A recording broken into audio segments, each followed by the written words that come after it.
The afternoon sun blazed mercilessly against the factory's icy silver exterior, its harsh light seemingly taunting the suffering that remained on the ground beneath.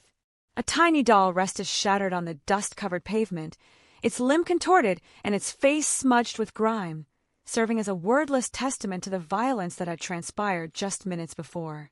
Close by, a young woman fought to get back on her feet, her golden hair disheveled, her mouth cut open, and one side of her face already bruising into shades of purple.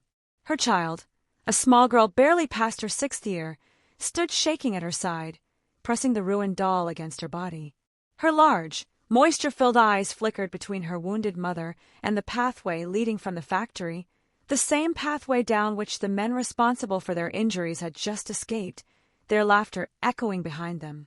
If you have faith and compassion in defending those who cannot defend themselves, please consider taking a moment to like, comment, share, and subscribe to Untold Stories 0.4. Your engagement allows us to continue sharing these authentic, emotionally resonant stories with everyone who still has hope in redemption. The mother was known as Clara, a recently widowed young woman attempting to keep her life from falling apart through nothing more than devotion and determination. She labored through countless hours at the Weldon Auto Components factory, scarcely making enough income to pay for their housing and put meals before her daughter, Hazel. Yet she never voiced a complaint, not even once. Each dawn, she would fasten Hazel's small yellow ribbons and assure her, "One day our circumstances will improve."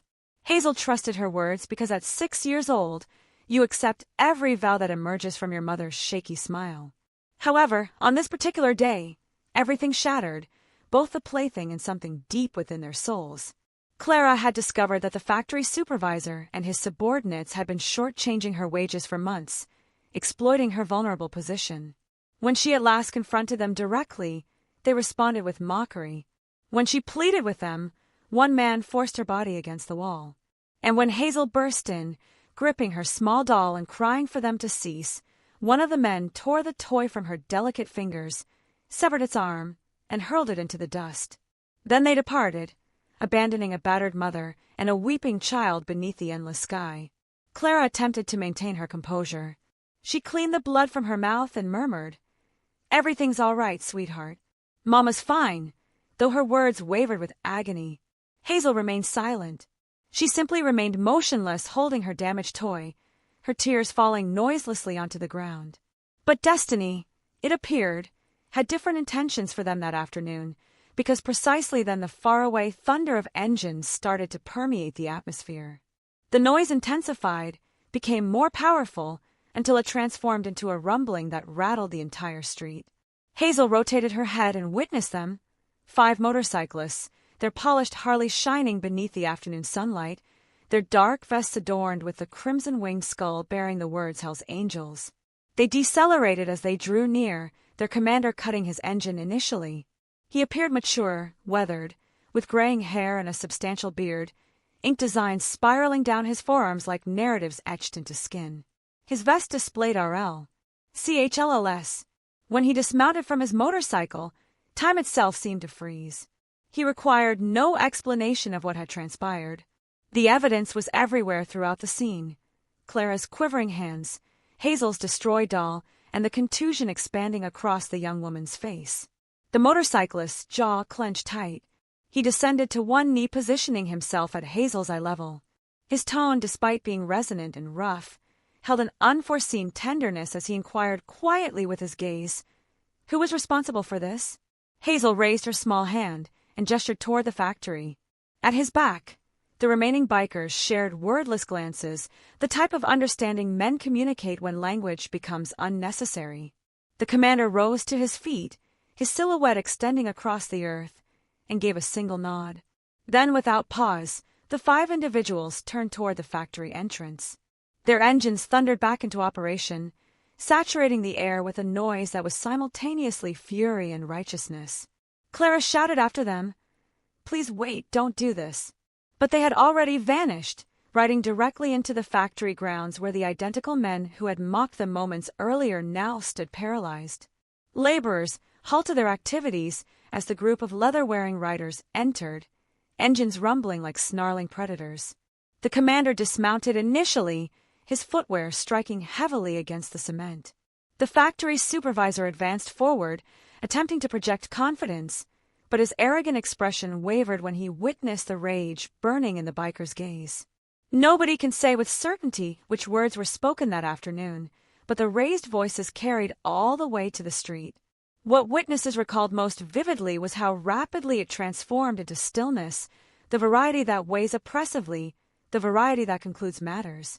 When the bikers ultimately rode back through the gates, the factory interior was quiet. The men who had injured Clara offered no laughter again that afternoon. Hazel remained standing clutching her mother's palm as the thunder of motorcycles drew near again. The commander brought his bike to a stop alongside them and retrieved something from his vest compartment. A fresh doll, pristine and unblemished, its azure dress rippling in the wind. He presented it to Hazel, who gazed at it through her moisture. Then, without uttering a sound, he pulled his wallet free, extracted an envelope stuffed with currency, and positioned it in Clara's shaking palm. She attempted to object, but he merely moved his head once in refusal, a wordless signal that conveyed, "You have endured sufficient hardship." The bikers prepared to depart, but not before the commander stopped and looked down toward Hazel once more. The small girl produced a modest, tear-streaked smile, holding the fresh doll tightly against her body. Then, with a deafening chorus of engines, they disappeared into the distance. 5 individuals, whom society frequently labeled threatening, yet who had just performed something deeply humane.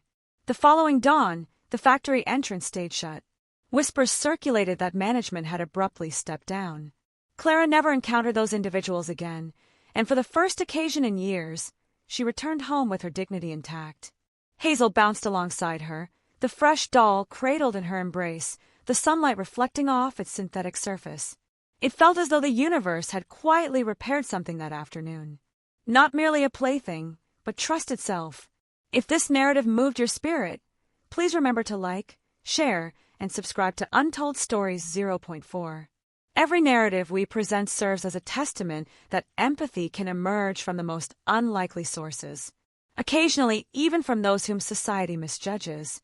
Before you leave, share with us in the comments, would you have acted as the bikers acted? Because occasionally heroes don't don capes. They don leather and ride directly into the tempest.